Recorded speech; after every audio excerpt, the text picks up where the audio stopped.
Yes, I'm the editor-in-chief of the St. Louis Evening World, as well as executive vice president and chief operating officer for Thomas Publishing Company, the owners of the St. Louis Evening World. I am a photographer who lives in St. Louis. I went to Webster University. I'm the managing editor of the St. Louis Evening World newspaper. My career started back in 1966.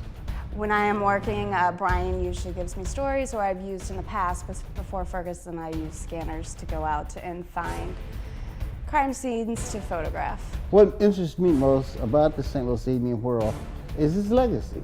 And was fascinated by reading stories about things that really happened. As I got older, the fascination became more with crime or things that are happening with outcasts or the people on the margins of society. Sometimes I spend 2 or 3 hours just driving around different areas that I know are high crime areas. A vehicle that actually capsulized crime over a 7-day period. First of all, the Evening World prides itself on being very comprehensive, or essentially the street Bible of crime. I've heard things so asinine as 10 people get killed a week, and that's not true.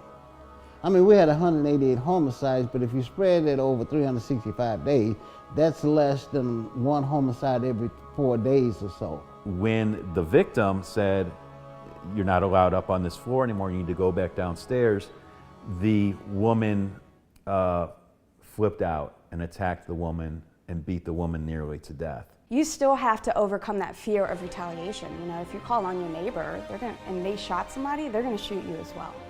I heard people say that we don't report white crime. The plight of the poor is something that's always captured my attention. What happens to people who don't have nothing? The story that I saw being produced on the news was a lot different than the story I saw on the front steps of a house. I really focus more on homicides than, general run-of-the-mill crimes.